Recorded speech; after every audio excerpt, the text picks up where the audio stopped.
ఆకాశపు వాకిళ్ళు విప్పి మీ మీద కృమ్మరించునుగాక.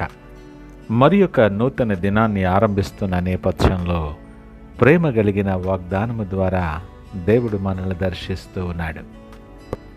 ఒకని ప్రవర్తన యెహోవాకు ప్రీతికరమగునప్పుడు ఆయన వాని శత్రువులను సహా వానికి మిత్రులుగా చేయును. When the Lord takes pleasure in anyone's way, He causes their enemies to make peace with them. సామెతల గ్రంథం 16వ అధ్యాయం 7వ వచనం. Praise God. ఈ నూతన దినములు దేవుడు మీ కొరకు సిద్ధపరిచిన ప్రతి దీవెన ఆకాశపు వాకిళ్ళు విప్పి మీ మీద కృమ్మరించునుగాక. మరి యొక్క నూతన దినాన్ని ఆరంభిస్తున్న నేపథ్యంలో ప్రేమ కలిగిన వాగ్దానము ద్వారా దేవుడు మనల్ని దర్శిస్తూ ఉన్నాడు.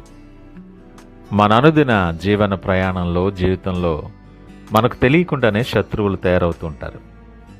ఆ శత్రుత్వం అది నీ పని స్థలంలో కావచ్చు, నీ వ్యాపారంలో కావచ్చు, కుటుంబంలో కావచ్చు, సహవాసంలో లేదా సమాజంలో కూడా కావచ్చు.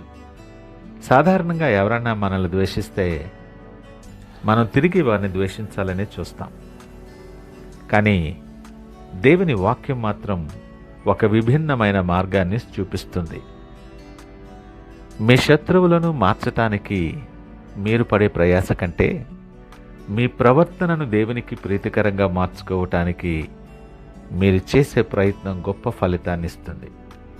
మీరు దేవుని వైపు తిరిగితే దేవుడు మీ శత్రువుల హృదయాలను మీ వైపు త్రిప్పుతాడు. ఈ వాక్యంలో ప్రవర్తన మరియు ప్రీతికరం అనే పదాలు చాలా కీలకమైనవి. మన ప్రవర్తన దేవునితో సరిగ్గా ఉంటే మనుషులతో ఉన్న సంబంధాలు దేవుడే చక్కదిద్దుతాడు. గమనించండి, ఇక్కడ నీవు నీ శత్రువులను స్నేహితునిగా మార్చుకో అని చెప్పలేదు. దేవుడు వారిని మిత్రులుగా చేయును అని ఉంది. ఇది దేవుని సార్వభౌమాధికారం. లేఖన భాగాల్లో మనం చూస్తున్నప్పుడు యాకోబు తన అన్నయ్య అయిన ఏశావును చూసి భయపడ్డాడు. కానీ యాకోబు దేవునితో పోరాడి తనను తాను తగ్గించుకున్నప్పుడు చంపడానికి వచ్చిన ఏశావు యాకోబుని చూసి కౌగిలించుకొని ఏడ్చాడు. దేవుడు ఏశావు హృదయాన్ని మార్చాడు. ఈ మాటలు వింటున్న ప్రియ దేవుని జనాంగమా, ఒకసారి మనం ఆలోచన చేద్దాం. నీ శత్రువుని చూసి నువ్వు భయపడుతున్నావా? లేక వారి మీద కోపంతో రగిలిపోతున్నావా? హృదయాంతరాల నుండి ఒకసారి పరీక్షించుకొని చూద్దాం. నీ శత్రువు మీద నువ్వు దృష్టి పెడితే నీకు నెమ్మది ఉండదు. కానీ నీ ప్రవర్తన మీద, దేవుని చిత్తం మీద దృష్టి పెడితే నమ్మండి, మీ జీవితంలో అద్భుతం జరగబోతుంది. మీ జీవితంలో దేవునికి ఇష్టం లేని కార్యాలు ఏమైనా ఉన్నాయా?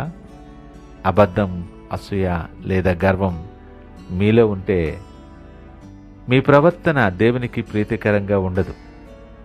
ఈ ఉదయమే దేవుడు నీతో మాట్లాడుతుంటుండగానే నిన్ను ఎంపిక చేసుకుని ఈ మాటలు దేవుడు నీకు ప్రత్యేకంగా తెలియచేస్తుంటుండగానే ఈ ఉదయమే వాటిని విడిచిపెట్టండి.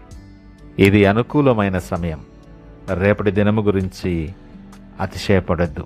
రేపు చేస్తానులే, తర్వాత చూస్తానులే అన్న నిర్ణయాలు కాదు. దేవుడు నీతో మాట్లాడుతుంటుండగానే నువ్వు విడిచిపెట్టడానికి, ప్రతిస్పందించటానికి సిద్ధపడు. సాధారణంగా మనం బయట ఉన్న శత్రువుల గురించి, అంటే మనల్ని విమర్శించేవారు, మన ఎదుగుదలను అడ్డుకునేవారి గురించి ఆందోళన చెందుతాం. కానీ ఒక లోతైన సత్యాన్ని దేవుడు వాగ్దానం ద్వారా బోధిస్తున్నాడు. నీ చుట్టూ ఉన్న పరిస్థితులు మారాలి అంటే ముందు నీ లోపల ఉన్న ప్రవర్తన మారాలి. నీ శత్రువుని మార్చమని దేవుణ్ణి అడగడం ఆపేయండి. ప్రభువా, నా శత్రువు కూడా ఆశ్చర్యపోయేలా నా ప్రవర్తనను మార్చు అని అడగటం మొదలుపెట్టండి. నీవు దేవుని స్వరాన్ని వినడం మొదలు పెడితే నీ శత్రువు నీ మాట వినడం మొదలు పెడతాడు. ఒక విశ్వాసి ప్రవర్తన దేవునికి ఇష్టంగా ఉన్నప్పుడు అతని చుట్టూ ఒక ఆత్మీయ వాతావరణం ఏర్పడుతుంది. ఆ వాతావరణంలోనికి ఏ శత్రువైనా సరే తన ఆయుధాలు పక్కన పెట్టి లొంగిపోక తప్పదు. లేఖన భాగాల్లో మనం చూసినప్పుడు దేవుడు ఫరో హృదయాన్ని కఠినం చేయగలడు. అదే దేవుడు నెబుకద్నెజరును తగ్గించగలడు. అంటే మనుష్యుల హృదయాల తాళపు చెవులు దేవుని దగ్గరున్నాయి. నువ్వు తాళం మీద కాదు, తాళం చెవి ఉన్న దేవుని మీద దృష్టి పెట్టు. ఈ వాక్యపు వెలుగులో ఒక చిన్న ఆలోచన. నువ్వు లోకాన్ని మెప్పిస్తున్నావా? మనుషులను మెప్పించడానికి ప్రయాసపడుతున్నావా? ఎవరిని సంతోషపెడుతున్నావు? మనుషులను మెప్పించటానికి ప్రయత్నిస్తే నీకు శత్రువులు పెరుగుతారు. దేవుని మెప్పించటానికి ప్రయత్నం చేస్తే శత్రువులే మనకు సేవకులుగా మారుతారు. మీ ప్రవర్తనలో దేవునికి ఇష్టం లేని చేదు ఏమైనా ఉందా? క్షమించలేని తనం ఉందా? ఆ చేదు ఉన్నంతకాలం శత్రుత్వం చనిపోదు, అది చావదు. ఈ ఉదయం నీ హృదయాన్ని శుద్ధి చేసుకోమని దేవుడు పిలుపునిస్తూ ఉన్నాడు. దేవుడు శత్రువును మిత్రునిగా మార్చటం అంటే అర్థం తెలుసా? అది కేవలం సమాధానం మాత్రమే కాదు, అది ఒక ఉన్నతమైన స్థానం. శత్రువు నీకు విరోధంగా తవ్విన గోతిని దేవుడు నీకు పునాదిగా మారుస్తాడు. గొప్ప ఆశీర్వాదాలు పొందే వ్యక్తికి శత్రువులు ఉండటం సహజం. కానీ ఆ శత్రువులే నీ కిరీటాన్ని మోసేలా చేయటం దేవుని ప్రత్యేకత. నీవు నీ నీతిని కాపాడుకో, నీ గౌరవాన్ని దేవుడు కాపాడుతాడు. ఈరోజు ఈ మాటలు వింటున్న ప్రియ దేవుని జనాంగమా, నీ ప్రవర్తన దేవుని దృష్టిలో ఎలా ఉంది? నీవు ఆయనకిష్టంగా ఉంటే నీ కోసం లోకాన్నే మార్చటానికి ఆయన సిద్ధంగా ఉన్నాడు. ఈ ఉదయకాలం నీ జీవితంలో నిన్ను వేధిస్తున్న ప్రతి వ్యక్తిని తలుచుకో. వారి మీద కోపానికి బదులు వారి కోసం ప్రార్థించు. ప్రభువా, నా ప్రవర్తన నీకు ఇష్టంగా ఉంచు, వారి హృదయాన్ని మార్చు అని అడుగు. ఈ నిమిషము నుండే నీ పోరాటం ముగిస్తుంది. దైవికమైన శాంతి నీలో ప్రవేశిస్తుంది. ఈ గొప్ప దీవెన స్వతంత్రించుకునేలాగిన ప్రార్థనతో నూతన దినాన్ని ఆరంభిద్దామా?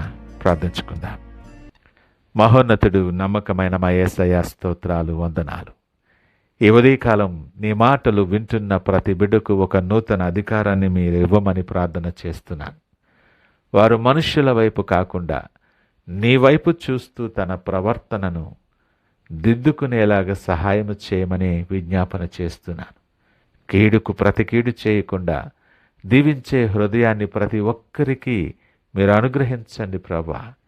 వారి శత్రువులందరినీ నీ వాక్యానుసారముగా వాగ్దానము చొప్పున మీరే మిత్రులుగా మార్చి నీ బిడ్డలందరినీ ఆశీర్వాదానికి వారసులుగా నిలవబెట్టి మీరే మహిమ, ఘనత, ప్రభావాలు పొందుకోమని యేసు పరిశుద్ధ నామమున అడిగి వేడుకొనుచున్నాము తండ్రి.